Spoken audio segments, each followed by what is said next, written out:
السلام علیکم ناظرین، دنیا ویلاگ کے ساتھ میں ہوں محمد اشفاق۔ ناظرین،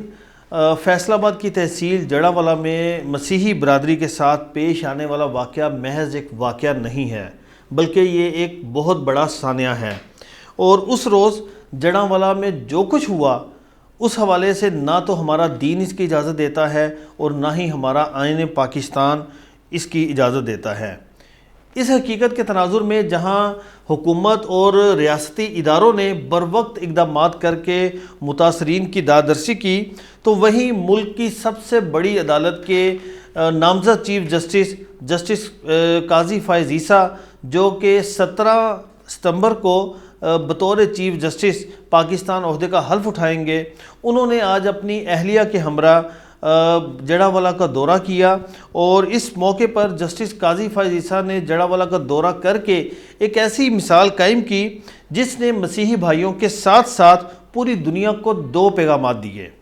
پہلا پیغام یہ ہے کہ اقلیتوں کے لیے مکمل حقوق کی ضمانت آئین کی کتاب میں لکھی محض ایک تحریر نہیں ہے، بلکہ یہ ایک ایسی ٹھوس حقیقت ہے جسے اسی آئین کا نگران ادارہ یعنی ہماری عدلیہ انتہائی سنجیدگی سے لیتی ہے۔ جسٹس قاضی فائز عیسیٰ نے اس حوالے سے اقلیتوں کے حقوق سے متعلق ان کے تحفظ کے لیے متعدد فیصلے بھی جاری کیے۔ تو اس موقع پر جسٹس قاضی فائز عیسیٰ نے جڑاوالا متاثرین کے سر پر ہاتھ رکھ کر جہاں مسیحی بھائیوں کو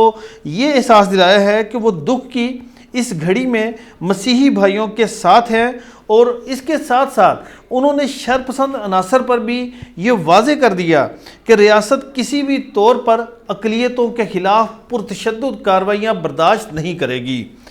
جسٹس قاضی فائز عیسیٰ کے دورہ جڑاوالا نے عالمی سطح پر جو پیغام دیا ہے، اسے بھارت میں اقلیتوں کی حالت زار کے تناظر میں دیکھا جائے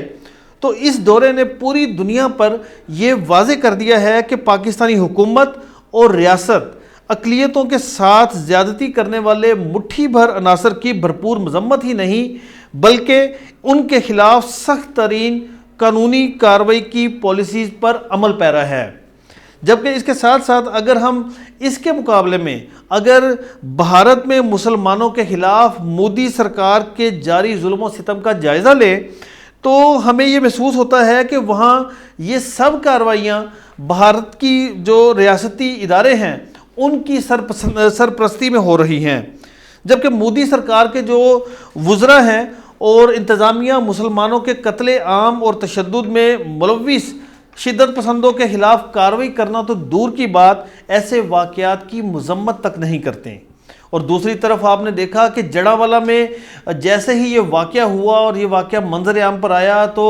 وزیر اعظم، چیف آف آرمی سٹاف اور تمام جو ادارے ہیں، تمام وزراء ہیں، انہوں نے کھل کر نہ صرف اس واقعے کی مذمت کی بلکہ اس واقعے کی روک تھام کے لیے بھی اور آئندہ مستقبل میں بھی ان واقعات کی روک تھام کے لیے محفوظ اقدامات کرنے کے حوالے سے پالیسیز بھی بنائی ہیں۔ تو ناظرین، یہ فرق ہے پاکستان اور بھارت میں۔ ایک ریاست یعنی پاکستان میں اگر چند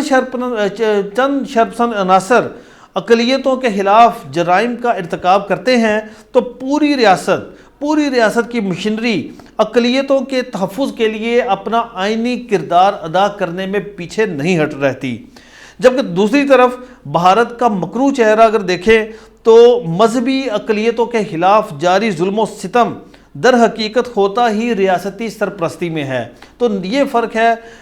پاکستان اور بھارت میں۔ اور آج جو میں نے ذکر کیا کہ نامزد چیف جسٹس پاکستان جسٹس قاضی فائز عیسیٰ اس دکھ کی گھڑی میں وہاں پر جڑاوالا میں کرسچن کمیونٹی کے پاس اظہار یکجہتی کے لیے پہنچے، وہاں پر ان کے سر پر ہاتھ رکھا اور ان کو تسلی دی اور یقین دلایا کہ ان کے ساتھ ہونے والے جو تمام ظلم ہیں ان لوگوں کو، ان شرپسند عناصر کو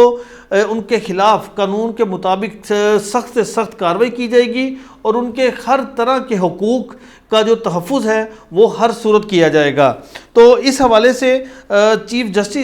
نامزد چیف جسٹس قاضی فائز عیسیٰ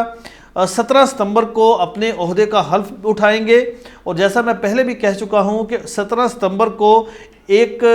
نئے دور کا آغاز ہونے جا رہا ہے اور میں اس کا ذکر پہلے بھی کر چکا ہوں۔ تو اس کے ساتھ ساتھ جسٹس قاضی فائز عیسیٰ کا وہاں پر آج کا جانا وہاں پر جا کر اقلیتوں کے سروں پر ہاتھ رکھنا، ان کو تحفظ، ان کے حقوق کا تحفظ، ان کی جان مال اور ان کے تمام جو حقوق ہیں اس کا تحفظ کی ان کو پھر سے یقین دلانا، یہ ایک بہت بڑی بات ہے، اور اس سے پوری دنیا کو میسج گیا ہے کہ پاکستان کے تمام ادارے اقلیتوں کے حقوق کے تحفظ کے ضامن ہیں، آئین پاکستان اس کا ضامن ہے، اور اس حوالے سے ریاست پاکستان کسی صورت ایسے عناصر کو برداشت نہیں کرے گی جو اقلیتوں کے حقوق پر ڈاکہ ڈالیں۔